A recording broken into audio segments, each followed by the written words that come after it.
Hello guys, good morning po. For today's video, susundo po kami sa aking kapatid sa Port of Mumu.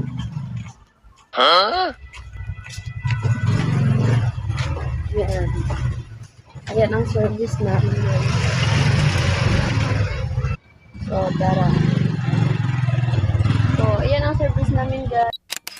Maayong na adlaw mga boss. Di naman nga niya ang inyo boss nga sa lawayon. So, sugad malakat kami.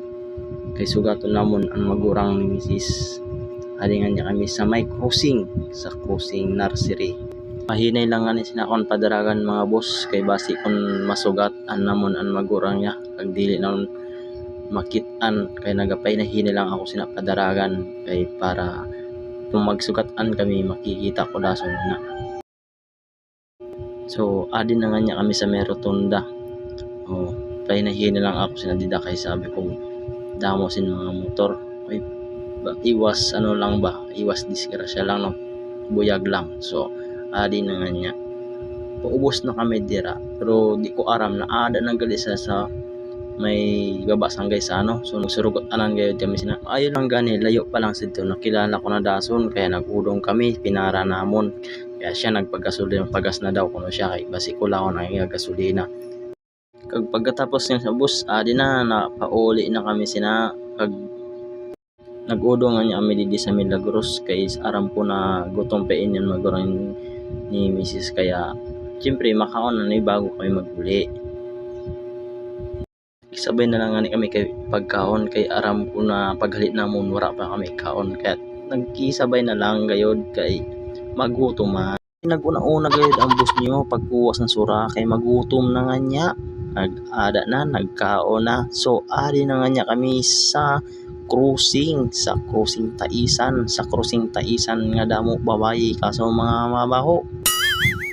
Kaya kung gusto nyo magbisita sa Taisan, kadi lang kamo kay maayo ang karsada kag mataway.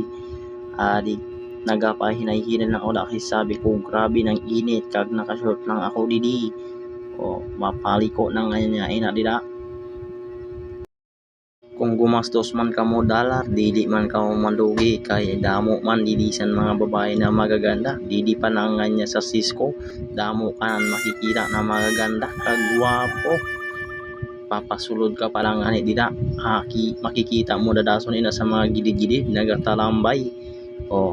Kita mo lang ina dida. Ako wala na ako sinagapansin kay si Mrs. Ara sa likod gapangunit-unit. Grabe pa naman kung mangunit daw sa iraga kung kumitket. Kag adi na niya mga boss, adi na kita sa maayo na bihusan crossing Taisan. Maayo bagay na din nga part. May ilaw na, maayos diri magpropasyal pag gabi kay may ilaw na. Kag ugali nagapangagid sa pasalamatan mga tao didi sa Taisan tungod sa pagpahimo sini nga karsada dahil sa kadugayon sugad lang naayos. Kag kapasalamat gid sila kung sa nagpa-asikaso sini nga karsada kay dili na mabudlayan ang mga tawo sa pagbiyahe kag sa paglakat-lakat. Maayo ng paglakat-lakat nila kaysa na simento na.